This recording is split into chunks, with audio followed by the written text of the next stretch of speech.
Welcome, everyone. We're just waiting for everyone to join in to the Zoom, and then we'll start in a few moments.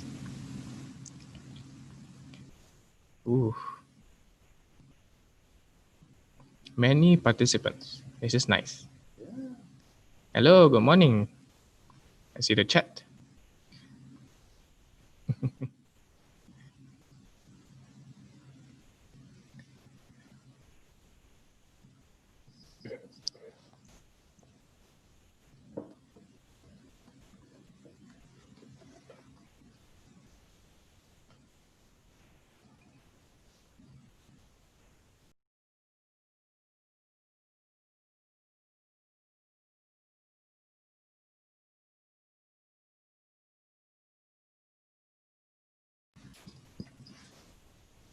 All right.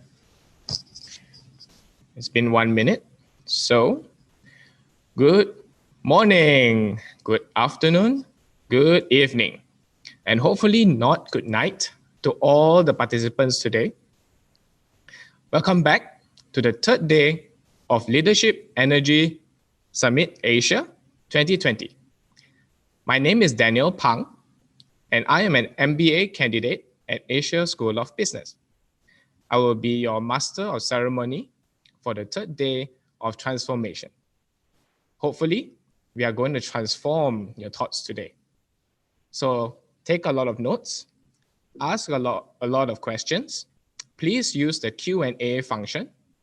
Remember to stay hydrated and stretch yourself in between breaks. We have 5 amazing speakers lined up for you this day, and all of them have a unique perspective on transformation. To start off, we have Professor Roberto Rigobon from MIT, who is an expert on international monetary and development economics. He will be speaking on the cycle of self-discovery and economic transformation. The masterclasses coming up today is sponsored by our platinum sponsor, Sarawak Energy. Our first masterclass, we have Professor Hans Genberg, who has the forte in banking, finance, and economics. He will be sharing his seasoned knowledge on the dollar, the renminbi, and the international monetary system. The next masterclass, we have Professor Melati Nungsari, who has a specialty in two-sided platforms, industrial organization, and market design. She will be providing us with the extensive session on platforms and social good. After lunch, we have His Excellency Tito Mboweni, the Finance Minister of South Africa, and Mr. Albert Ting, the Chairman of CX Technology Corporation in Taiwan. They will be discussing about a dream realized, leading lasting transformation. Then, we will celebrate the Eclipse Leadership Energy Awards for business leaders. Our presenting sponsor for ILEA this year is Maybank. Lastly, we will end the day with a closing panel. With that, we also want to say thank you to our associate sponsors, CX Technologies, Lawrence S. Ting Foundation, and Ancora Foundation. Our first speaker is a professor of applied economics at the MIT Sloan School of Management. He is also the Teacher of the Year and the recipient of the Excellent in Teaching Award from MIT. He is also the co-founder of PriceStats and Billion Prices Project that uses prices collected daily from more than 4,000 retailers in more than 50 countries to conduct economic research. His other research also focuses on trying to produce alternative measures of inflation. Other than that, he focuses on the causes of balance of payments crises, financial crises, and the contagious propagation of them across countries. And today, he will be speaking on the cycle of self-discovery and economic transformation. There is so much more he can tell you himself. So presenting to you, Dr. Roberto Rigobon. Roberto, the floor is yours. Hi, good morning. Thank you so much, Daniel. My son is called Daniel, so I would probably remember you for a long time. So thank you so much for the introduction and the kind words. And thank you so much, everybody, for being here. What I would like to do today is to actually talk a little bit about growth, economic growth, and how we achieve important transformations. So the way I want to organize this is first, I will start with a little description of what we know about economics in general. I will ask the question, how much of that can be used? So if I were in Malaysia and I learned those theories, how can I use them properly? It will be clear that I will be a little bit disappointed in the sense that we can use them very little. And then I will propose a new way to think about transformation in general. There are some lessons. I study countries, so most of my examples are going to be countries, but I hope that the lessons that we get from here are useful to everybody, so for firms. And I think that they are useful in that sense. We use them in our family, so we think about our family as an enterprise, and we actually think and apply that to our families. So I will try to make this as fast as possible to leave as much time to Q&A. I do think these are topics that affect all of us, so I hope that this becomes more a conversation than a presentation. So first, let me tell you a little bit about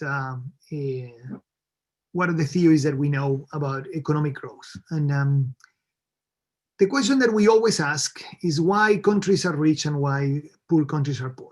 That's usually the question we ask in economics. And in fact, there's some interesting issues about rich and poor countries. When you evaluate the standards of living, for example, a rich country will be 40 times richer than the poorest country on earth. So that's the difference. It's about 40 to 1. So there are dramatically large discrepancies in standards of living, and that includes things like infant mortality, about healthcare provision, about access to education, etc., and the quality of education, for example. So there are dramatic differences.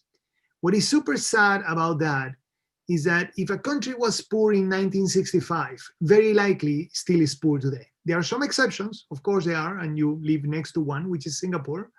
But it is very likely that if you were rich in 1965, you are rich today. And if you were poor in 1965, you are poor today. So this incredibly tremendous persistence of these very large differences. People are realizing those differences inside the countries nowadays. People complain a lot about income inequality, which is another form of inequality that is very persistent. But we have been studying this in countries for many years, and it's hard to understand what is causing that. So people have come with very different theories. I would say that almost all of these theories will receive a Nobel Prize, that they're very good theories. But I'm going to evaluate those theories from the following perspective. I'm going to say, well, how can that help Malaysia? Is that okay? So if I have a country like Malaysia and I have all these theories, well, what can I do? What can I tell Ecuador? So a country in the middle of South America. What can I tell Nigeria? So these are examples of different countries at different levels of development. And the question will be, well, what do I learn from the theories, and what can I tell these countries about what they should proceed, what should they do? So let me organize the theories not necessarily by the level of importance, but mostly by the level of entertainment. Is that okay? So this is just to improve our ability to be awake at this moment in time. So the first one theory is always related to geography. And there are two actually that are very linked together. They're very, and by the way, both proposed by the same person, which is Jeffrey Sachs. And those theories are about that if you are near the equator, you tend to be poor. But if you are near the template regions, you tend to be richer. And the difference is 6-1. So in fact, if you are near the equator, your average GDP per capita is about $2,000. When you are in the template regions, it's about 12,000. If you are in the poles and the extremes, it's about 1,000. So if you're in the equator, you tend to be poor. And the reason why that happens is there are many, but one of them is related to mosquitoes. If you are near the equator, you have mosquitoes. And if you have mosquitoes, about 400 years ago, we used to have malaria, and that created conditions in those countries that changed labor practices. And the view is that when you're in a template region, you have to work really hard and plan very hard because the weathers are changing so much that you actually have to plan ahead. And that creates a set of cultures and customs that are always looking ahead and planning ahead. While if you live near the equator, you just walk and then you just raise your hand and you get a mango. And just like you do nothing. And I have been in Kuala Lumpur and it feels exactly like my country. My country is Venezuela. We are near the equator. And truly, when I walk in the jungle in Venezuela, I raise my hand, I get a mango, and I extend my left hand and I get a banana. So mango, banana, that's like, I don't need to plan. I always have food. I always have water. So there's no planning whatsoever. So one aspect is that 300-400 years ago, when most of these countries were, and the civilizations were starting to build themselves, they were affected by the conditions, that some had more planning than others. There's a second aspect about the mosquito, is that the cities needed to be locked. So this is a little bit less true in Asia, but it's very true in Africa and in South America. So there are two types of malaria that were prevalent. One tends to kill people, and that is a very big parasite with a very big mosquito. And there's another one that is debilitating. Now, something very interesting about these mosquitoes is that they only live below 1,000 meters of altitude. So if you put your city near the coast in South America, 500 years ago when Latin America was being colonized, if you put the city near the coast, well, you turn yellow and die. So clearly no one wants to live there. So, but if you go through the mountain and you go 1,000 meters, 2,000 meters above the sea level, then the mosquitoes are smaller, you turn yellow, but you don't die. So you might want to stay there and live. So it's not surprising that Caracas is at 1,000 meters, Bogota, 2,600 meters, Mexico City, 2,300, Quito, almost 3,000, Bolivia, La Paz will be about 4,000, Nairobi, all of them are in a plateau. At the beginning of the life of these countries, that didn't matter.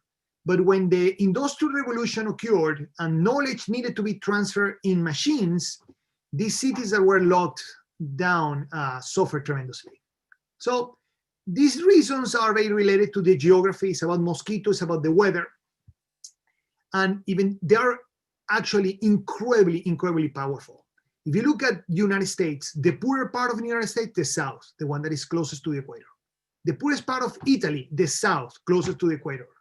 The poorest part of France, the south. The poorest part of Spain, the south. The poorest part of Argentina, well, Argentina is between the middle and the poles. So the poles are the poorest. Brazil, that starts right over Argentina, the richest part is in the template region, the poorest part is near the equator. It's truly remarkable. This is not only true across countries, this is a remarkable pattern within countries. So it's not like you can argue that they have different governments. It's the same government, same language, same culture, and it's remarkable how powerful the geography is. Now, what is the advice? I mean, what do you want me to do with that? Move the country? I always tell people, like, this story can be, this theory is very good, but it's very difficult to actually think what I can do after you tell me the story. Because, I mean, what should we say to Ecuador? Well, first change the name, no, I guess so, because, you know, the name for marketing purposes, the fact that your name is Ecuador means that you're near the equator. That would be a bad move. You're telling everybody that you have no hope of ever becoming a rich nation. So, but there are some nations that are near the equator that are very rich and they were able to be transformed. So that cannot be 100% of the story. The second very important theory is related to culture, and in fact, has a lot to do with the colonizer. So who colonized the country? That's the biggest part of the culture that impacts growth.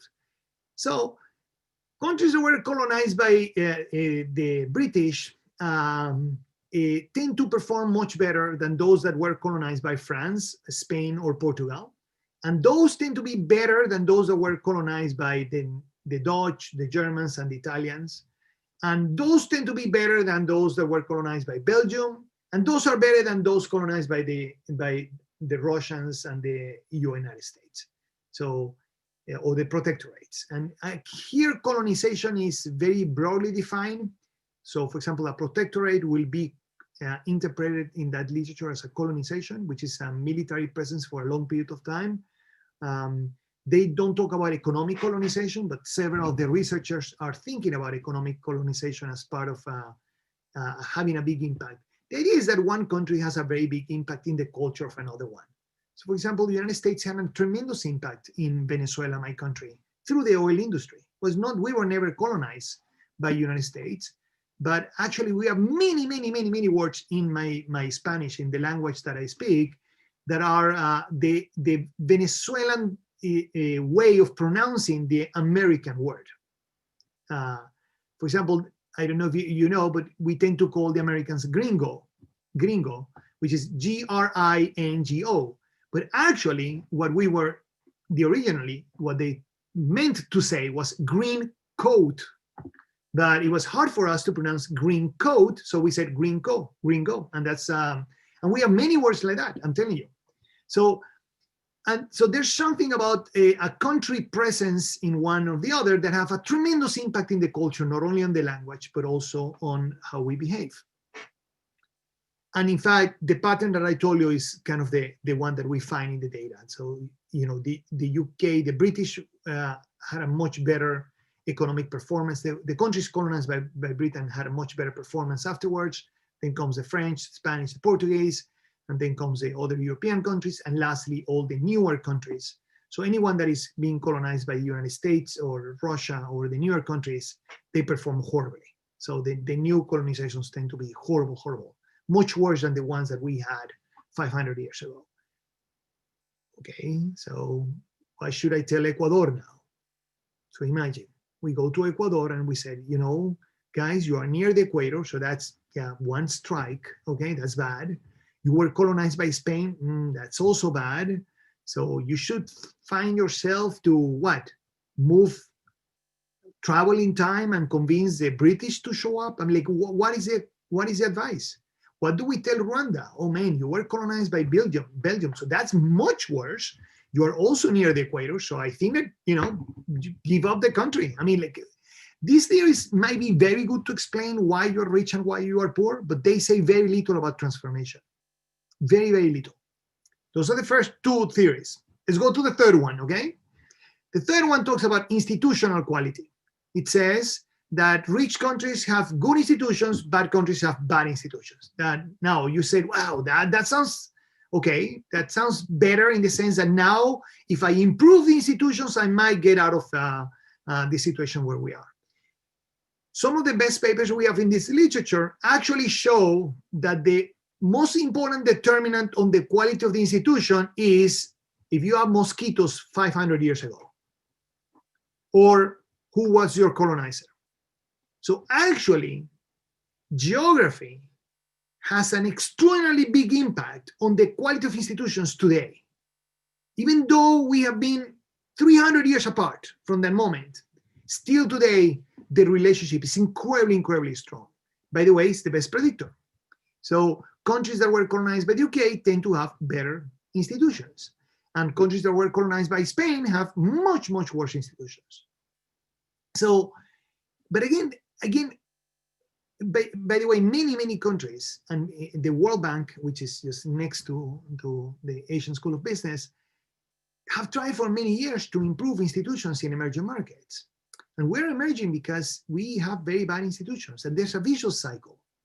We have bad economic institutions that lead to bad economic outcomes, that therefore deteriorate the political institutions, and those political institutions do not allow the private sector to work. Therefore, the economic institutions are bad, the economic performance is bad, the political institutions are bad, and we're in a vicious cycle. And it's super devastating because it's just very difficult to break.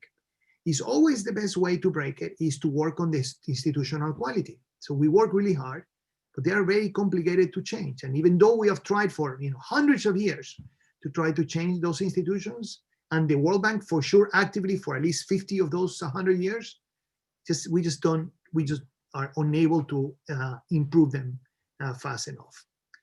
And again, the best predictor is who colonized you, what is your culture, what is your religion, and these are things that we're not going to change. So this is it. This is what you are. The last one is the best of all. I love that theory. It's just the absolute best theory that we have produced. So it says that you are rich if you are lucky. Therefore, I guess by comparison, you are poor if you are unlucky. And by the way, it is that theory actually it is true for many countries. Argentina is the most unlucky country we have. When something bad can happen, happens first in Argentina. That happens all the time. But what you understand these theories? These are 4 theories. These are the best theories that we have in economics. What do I tell Ecuador? What do I tell Malaysia with those theories? What is my advice? How can you improve who you are? If you think that your country needs improvement, how will you start? And those theories tells you that you can do very little. That whatever happened 300 years ago is more or less what it is. Unless you get lucky, this is it. You can do very little to improve. So for a long time, instead of looking at what is the average, what explains all the data. So these are theories that explain what is common among all the rich countries today and what is common among all the poor countries today. So whenever they look at these theories, they look at 180 countries and they look at many regions within the countries and everything. So they look at theories that explain everything. They're trying to find theories that explain everything. That's why these theories are very likely to get Nobel Prizes. They are very good and they explain a lot. They might not be as useful for policy as I would like to, but they are very good in that sense. And I took a different approach. I said, you know what? Instead of looking at what makes a rich country rich today, why don't I look at the process of that country? When that country used to be poor, how it became rich. You see? So I said, instead of concentrating on all 180 countries, can I look at the countries that I observe a transformation? And then try to understand what are the components of that transformation. And that might present a different picture. So there are many examples of that transformation. So actually, when you start looking at the data, you realize that, for example, the United States was relatively poor in the middle of the 18th century. You realize that Nordic countries were relatively poor at the middle of the 19th century. You realize that Japan was relatively poor at the middle of the 19th century. You realize that Germany was poor at the end of the 18th century. You realize that many of the countries that are rich today actually were poor at some point in time. Some of those countries suffer hunger, which is by all means the worst outcome you can have for economic performance. I mean, if your citizens cannot eat in a significant proportion and they are dying because of malnutrition, I mean, that's by construction, that is the worst outcome you can have as a society. So when you actually go to the past, you realize that many of the countries that are rich today, they were not rich all the time. I mean, now there are some countries that I cannot find when they were poor. That's that, and they're rich today. For example, Spain is one of them. Spain, when Spain was created, already was incredibly rich. Okay, so it is hard to find the time when they were poor. France is another one that is hard to find the time when they were poor. I'm pretty sure the Swiss were poor. I mean, 16,000 years ago, for sure, they were poor, but it's hard to find the time, and it's hard to observe the transformation. You see, here, I required to see the country at the moment when they started relatively poor and observe what they did from poverty or relative poverty to become one of the richest countries on earth, and understand what happened in that process. So I don't have all the countries, but you will know many of them that are rich today through that process, and you also will know some that are in the process, okay? So the nice thing about this is that you will see that indeed many countries have the elements that I will discuss, and those are being very successful today. And the countries that do not have those elements are having a very hard time transforming themselves. So it is actually, you can see this in real time.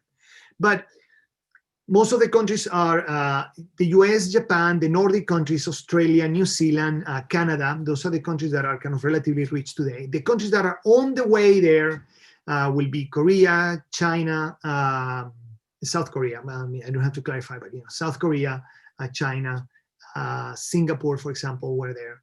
In Latin America, the closest one in that process will be Chile. But that's it. There are not that many countries in emerging markets that are doing this that properly. So let me tell you what I have found that is common and some of the things that I find particularly interesting from this process. And then I want to give you homework. We hear, in the Asian School of Business, I'm sorry, we make people, take exams, okay? So I'm going to ask you to do a process of thinking, and we will use the chat to try to see your answers. Is that clear? But give me a second before I get there. The elements that are common to all of them is first how they started. They look horrible when they started. When I look at the United States in 1776, when independence occurred, the United States looked absolutely horrible. It's an agricultural economy, okay, that's it, with massive amount of discrimination, massive amount of inequality, at the brink of a civil war that took place a little bit later, tremendous disagreements, tremendous separation. Nothing existed at the time. They didn't have the Federal Reserve. They didn't have the stock market. They didn't have the SEC. They did not have a single one of the institutions that we today think are important in the United States, okay? So they didn't. In fact, the first constitution did not even have freedom of speech. Had to be amended because, they didn't put it there. So many of the rights that we, of course, the First Amendment came immediately with the Constitution, but the whole point is that it doesn't look like a good country. It's not like everybody's voting. I mean, the women were not allowed to vote. This was slavery. So truly, doesn't look like the country that is today. I mean, not even close to that. Germany, a tremendous amount of poverty. In Nordic countries, they were on famine, almost all of them. Australia was created as a place where to send the criminals from the British Empire. Okay, so that doesn't look like a very promising place either.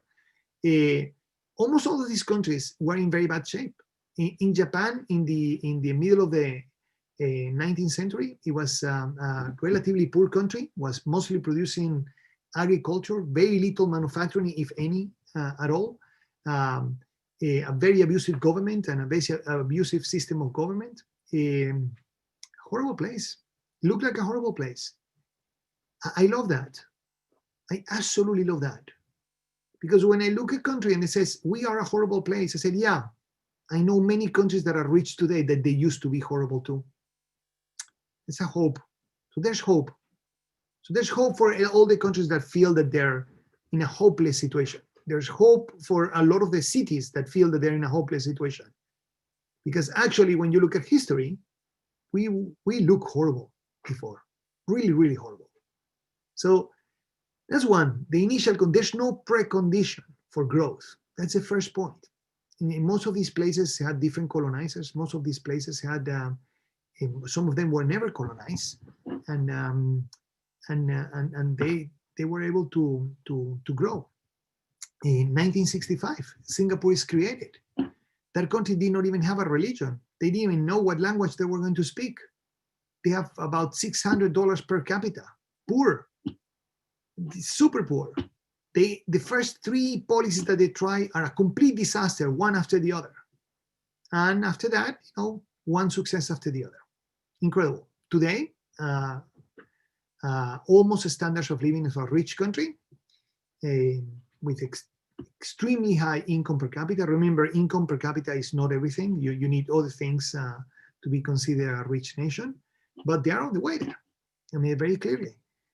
South Korea, you go at the end of the 19th century, was a relatively poor country. And by the way, after the World War II and the Korean Wars, it was, almost devastated.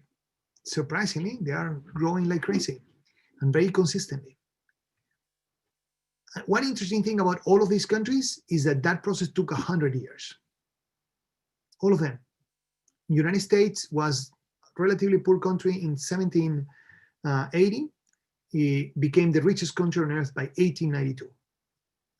Japan in 1850 was a relatively poor country, became the richest country on earth by 1985.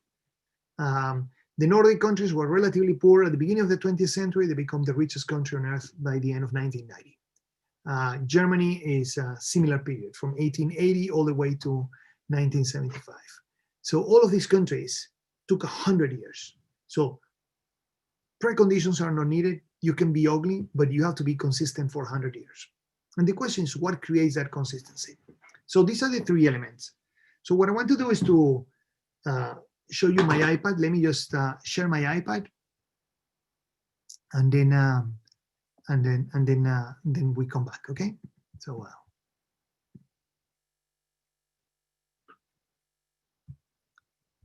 okay, everybody can see the blue here. So let me. There are three elements that are very important. Okay. The first element is pragmatism, and the pragmatism always takes place within, for example, the CEOs of the countries. Okay, so this will be the CEO of a company or the president of the country. So it has to happen at the very top of the country. The second element is called experimentation.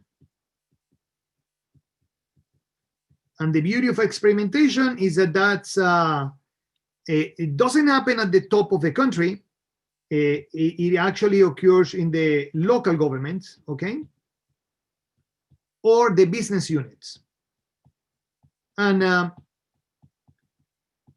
the beauty of experimentation is that has two outcomes. One is that growth will occur, okay. So when you do it correctly, growth happens.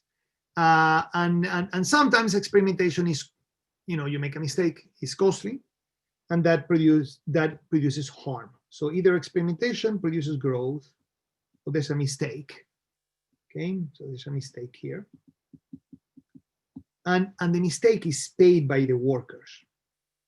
So the workers pay for this, or the citizens. Those are the ones. Those are the ones that pay for our mistakes, and we need them to be patient. And let me explain how this works. I'm gonna fill that bucket in a second. The idea is the following: I need the president to be pragmatic, because the president doesn't have the solutions, and the reason is very simple. If you look at any country, the policy that you need in, I don't know, in Kuala Lumpur is not the same that you need in the rural area. So there are different policies.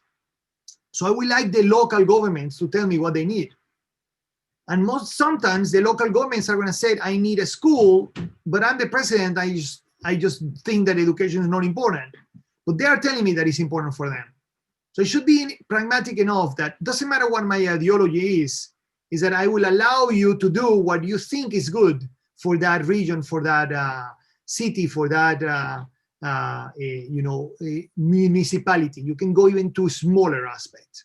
So the idea is that the president has some ideologies or have some ideas about what the government should be doing, but it has to be willing to be proven wrong. Has to be willing to accept that somebody has a different view and that they need something different. And therefore the pragmatism is in the ability to say, yes, I believe that you are right, so let's follow your advice, not my orders. So here you need a different type of leaders. Leaders are not the ones that are on control. They are not on control. They have at their control the people that make the decisions.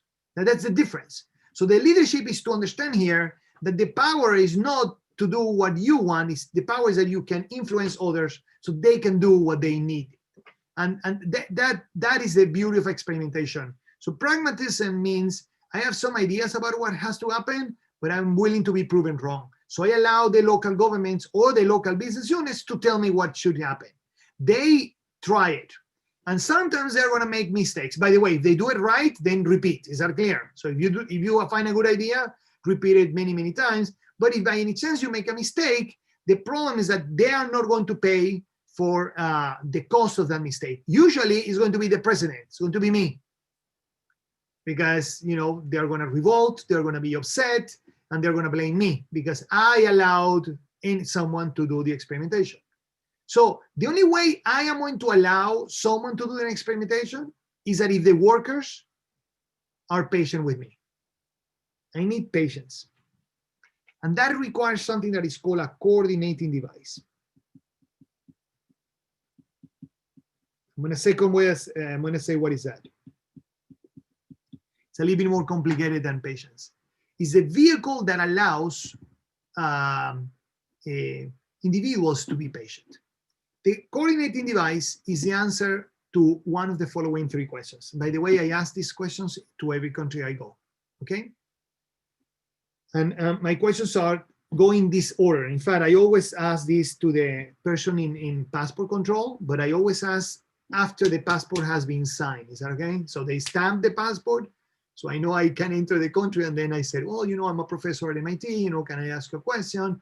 I mean, people in customs, they never talk to human beings. They are, people treat them very badly. So when you treat them with tiny courtesy, they just are delighted. So I always ask the questions. The first question is, why do you exist? Why does the country exist? Why do you exist? And this is a very good question for countries. I would say that very few countries have the answer to that question. But that's also very good for companies. Why do you exist? Some companies tell me, well, I am here to make money. I said, oh, therefore you must be in the production of cocaine, I guess, because that's the most profitable business. Or human trafficking. Congratulations, you are in human trafficking. And they say, no, wait.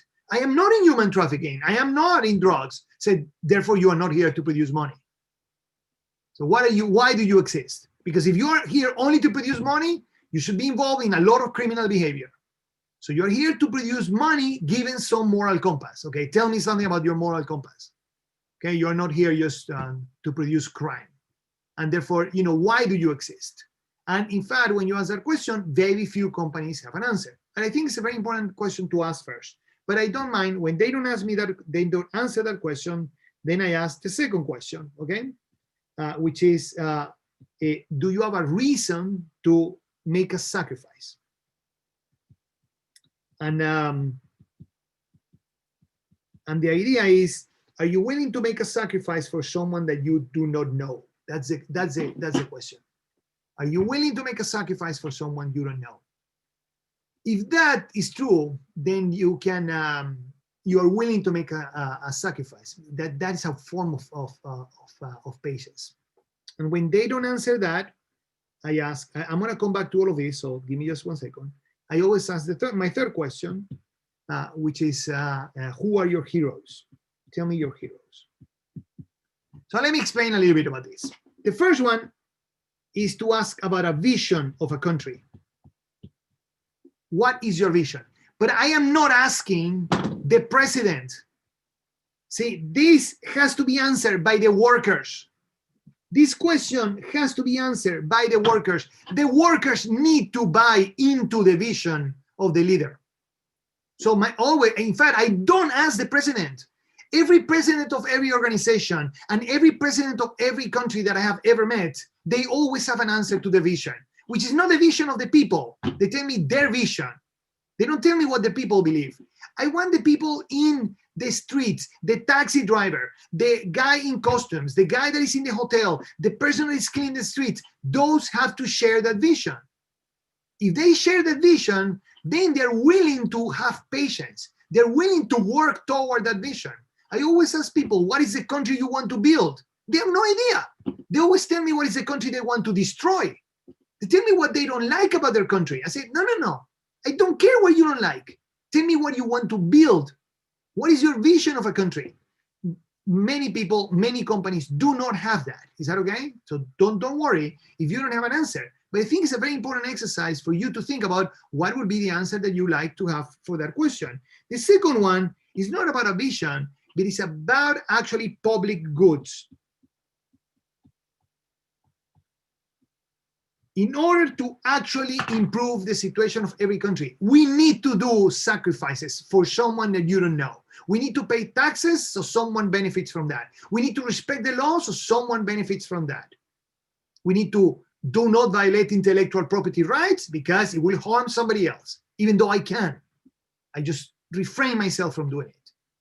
So the second one is asking about what is your willingness to provide a public good? And the third one asks about the attributes that you want to exalt. So let me tell you the most depressing, by the way, I have been actually asking these questions for more than 15 years. Every country that I visit, I have been many times in Kuala Lumpur. I ask these questions, okay? And every time I enter and I ask the police officer about why does Malaysia exist, the guys have no idea. In fact, he's regretting that I have to stamp my passport. I don't ask any police officer about sacrifice because they do that every day, by the way. So they are doing a sacrifice for someone that they don't know. So I always ask them about heroes. But when I get to the hotel and the person in reception, they say, do you have any questions? I said, yes, I have 3. And so I said, why does your country exist? Will you ever make a sacrifice by someone you don't know? And what will that be the reason and heroes? But in all my years, the most depressing answer I have ever received have been in Brazil. Because, in fact, you that know something about Brazil, you can imagine. When I ask the question in Brazil, why do you exist? The typical answer is, to win the World Cup. Said, will you be willing to make a sacrifice for somebody else? Yes, if we win the World Cup, okay? And then I said, who are your heroes? And they said, well, I'm gonna tell you alphabetically. Pelé, Romario, and they tell me all the names of all the, great football players and soccer players that they have had through their life. It is true, they are an amazingly country that plays soccer in an amazingly incredible way. But I think to have a country of 200 million people, so we can find 25 to win a World Cup every 4 years, is an extraordinarily depressing reason for existence. So no wonder why nobody pays taxes. No wonder why in Brazil they do not respect the law in general, and no wonder why that country doesn't grow. It's not surprising to me at all. If you don't have a coordinating device, presidents cannot be pragmatic. They will be ideological. And if they are ideological, they will not allow anyone to experiment. Therefore, growth will not happen. This is true within an organization. In your organizations, why do you exist? That will be my question. So, this is what I call the cycle of self-discovery, because I don't know what you should do, but you will figure it out. You need to create the conditions in your society such that a coordinating device exists, okay? That vision, that people buy into it, that you have a leader that is pragmatic enough, and that actually we explain it. We are going to make millions of mistakes. But if the workers are patient, if the citizens are patient, we will grow. Look at Singapore. Singapore has been extraordinarily pragmatic the last 50 years, one after the other. They have made millions of mistakes, millions of mistakes. In fact, they have more mistakes than right policies. The issue is that they don't linger too long on the mistakes. They do something wrong, and then very fast they move on from that, and then when they find something correct, then they repeat. So at the end of the day, they try so many things that they tend to succeed. They incredibly pragmatic. China on economic policy has been incredibly pragmatic, incredibly pragmatic. There's more capitalism in China right now than in the United States. And it's all about, one after the other, trial and error. And truly, those are two that you can see nearby that are incredibly successful because of that. South Korea has been incredibly pragmatic as well. Chile used to be very pragmatic. The last 10 years, they lost that pragmatism. And I don't know if you have followed a little bit of what has happened in Chile, but in Chile last year, so this is before COVID, last year they were having one social enterprise after the other. So, oh, this is beautiful. The ring means that I'm done. So actually, I was going to say that why don't we open with this framework in mind? Why don't we open 2 questions? You see, the Apple Watch is a great one as well. So let me see. Oh, that was perfect. All right. So our first question, it's, there are many questions. Wow, suddenly. Okay. Our first question, it's how did they become rich or poor? What was the transformation and what was the component of transformation that works? My question, assuming we studied a few nations based on this, we might still face the problem faced by the World Bank in their 50 years attempts. Did World Bank miss the right questions? I'm interested with how and why World Bank was not successful. What did they miss? I recall obstacles such as culture and religion are among these factors. Singapore, born in 1965, made it despite no issues with culture or religion, etc. What is the ultimate basics for transformation? Regarding culture and religion, invest in technology or any more? Thank you.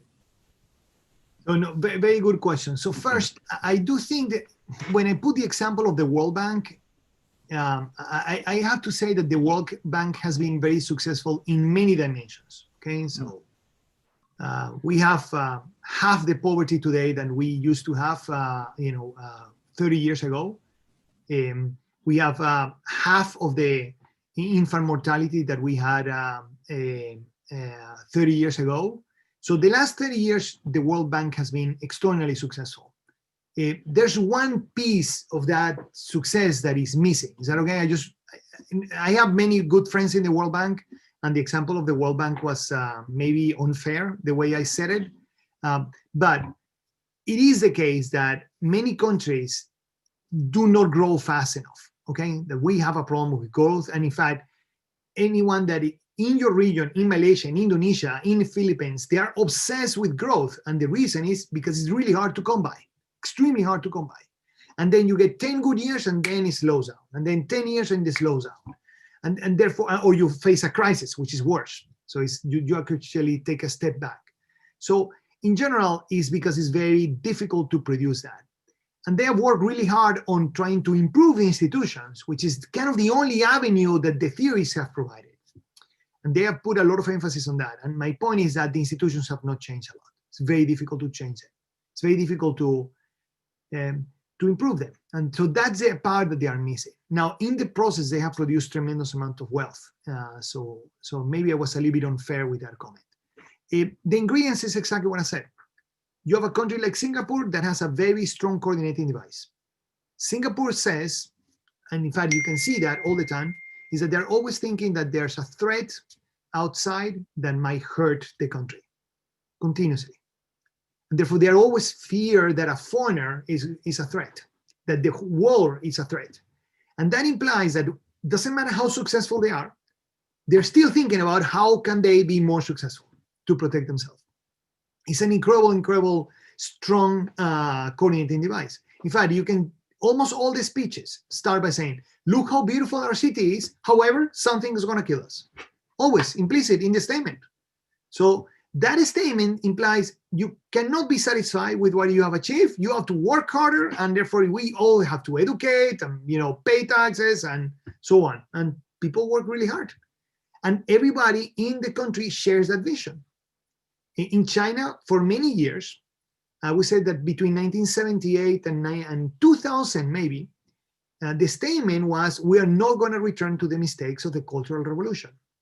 So during the Cultural Revolution, in China, we had a massive hunger. Millions of people died of malnutrition. Again, some of the worst outcomes that you can ever think. And they said, we're not going to return to that. So for a long time, that was the coordinating device. That's the reason. So it was a very simple message. The country we want to construct is not the previous one. So super simple and super powerful, super powerful. In the United States, the message of the coordinating device was to construct a country for individual. The individual wealth is what we're going to do. The private sector was going to be emphasized. That started in the 18th century, and we emphasized the private sector as the conduit for creativity and innovation. So you see, these countries had a very powerful, very simple coordinating device that everybody believed in. Google, the coordinating device, let me just give an example on firms, so you see that it's that common. When Google started, the coordinating device was do no evil. That was actually what they said. So let me just write it. Do no evil. That was the logo, the motto. If you ask anyone in the reception, why does Google exist? To do no evil. Now, the new motto is do evil. Anyway, they just took the no. But truly, actually, they were amazing message. So it's a simple message that it's a vision of what you want to build. Everybody buys into that, and then you have a very pragmatic leader, and you allow the experimentation. So those are the three ingredients. You need pragmatism that will allow the experimentation, and you need the citizens to buy into that vision. We are not doing that in the last 10, 15 years. We have stopped doing that. Politicians and the politics in the world has stopped selling the countries we want to build. It doesn't matter where you are, I can assure you, the politicians are talking more about the country they want to destroy than the country they want to build. The populists talk about what they want to destroy. They tell you, I don't like the foreigners, so let me destroy them. I don't like China, like what is happening in the United States with Trump, so therefore let me destroy or try to destroy that. I don't like the environmentalists, so let me destroy that. So they tell you what they don't like. All of them, in every country. And why? Because that is a simple message. It's a super powerful, simple message that people can understand. And they, even though it's the wrong vision, they attach to it. They truly attach to it. I mean, Trump had the perfect coordinating device for the United States when he won the elections last year, 4 years ago. He said, let's make America great again. To be honest, I agree 100% with that statement. I think that United States is not great. So let's make it great again. I totally agree with that. What I disagree is how we are going to make it great again. That I disagree with that. But the message was a very, very, very simple message. That is a massively powerful coordinating device. And someone that had no political power actually won the elections. Populism is doing that. Perfect. That is very sad. I think we only have time for one last question from Cristobal. I was wondering if you ever considered corruption as one of the variables to avoid to become a rich, developed nation. If so, what were the findings? Good question, Cristobal. Indeed, yes. So corruption is part of that culture and that are very difficult to change. So it's ingrained in the provision of goods and services in the country. So they are very difficult to break, and it comes also from ages. So countries that tend to be corrupt today, they were corrupt, 100, 200 years ago. There are cases where you break corruption. That's one where we know relatively well what to do. It's very difficult and it's very costly. The first thing you have to do is to eliminate the power of the officials. It's deregulation. Deregulation is kind of the best ways to eliminate corruption. That's what they did in Germany. So you eliminate the power of all the officials, and therefore, if I don't have the power to preclude you from investment, so imagine that every time you have to invest, Cristobal, you have to ask a permit, and I have the power to deny you from investment. So if you're a firm and you have a profitable investment, and I have the power to stop you, then that relationship of power implies that now you can offer me something, and I will accept that something. Okay, so and if you repeat that transaction millions of times, you end up in an incredibly corrupt situation. So one is to eliminate a lot of the unnecessary permits.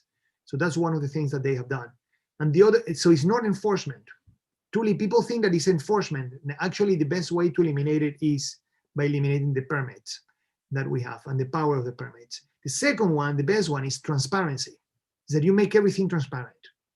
So now people will know that actually I received money. And by the way, you will know that somebody gave money. So you make 100% transparent everything. That's the second one. Now, some things cannot be transparent, like financial regulation, for example. You cannot make that transparent. You will have a panic every 2 weeks. So for those, you need to delegate an institution. So the third best way to eliminate corruption is that you create independent institutions. It's central bank. Central bank is independent of the government, of the political power. To create fiscal unions that they are independent of the political power of the particular regions or countries, or you create a fiscal council in any case that is independent of the president and the Congress. So if you create independent institutions, and we have some of those, okay. So we have the central bank is the most typical one, is the best idea that we have produced in the last 50 years as an institution.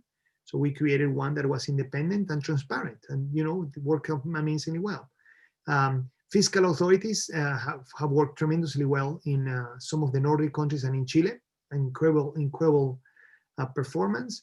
And things that are related to the judicial system, we want them to be independent, etc. So we do have many of those, and they tend to work better when they're independent. At least you have less influence, less corrupt. And the last one is enforcement. So I always start with permits, transparency, independence of institutions, so assign these institutions to be independent. So you will never be able to actually tell what is the budget of the Congress. It's a set of individuals from the civil society that decide that budget. That's fantastic. That you eliminated the power of every single senator and every single person in the parliament. So there are ways to eliminate these things, but they are very costly, and you have to lose part of your sovereignty. But at the end, I think it's worth it. What is happening in Europe is a little bit of that. Many of the countries on the south of Europe, so Greece, Italy, France, well, not France, but Spain, Portugal, Cyprus, Malta, all those countries kind of gave up the ability to do monetary policy. And why? Because they realized that they had no hope of actually doing it correctly. They have tried for 100 years and always been abused by the presidents and the governments. So the best way is that you delegate that to an institution that now has no country. That's a great arrangement. European Central Bank is a European institution. So the Germans, the French, the Italians, and the Spanish have roughly the same power, which is none. That's great. It's absolutely fantastic. So there are ways, and I'm not saying that this was due to corruption, it was due to abusive behavior of many governments. I mean, Italy was incredibly abusive for many years, and in Greece as well. So by doing that, you can deal with aspects of corruption. Again, pragmatism at its best. Is that okay? And second, experimentation. I really don't know which of these four is the one that you have to try, but just try. And one works, then repeat. Okay? If it doesn't work, stop. That's actually the pragmatism. It's super simple. If it works, repeat. If it doesn't, stop. Super simple. Thank you. Thank you, Professor Rigobon. That was extremely passionate. There's so much energy from you. The chats and the questions are bursting. Everybody wants you to do a masterclass. And too bad we are out of time. Thank you so much, Roberto. Well, no. Thank you to all for the invitation and for being here so early in the morning for you guys.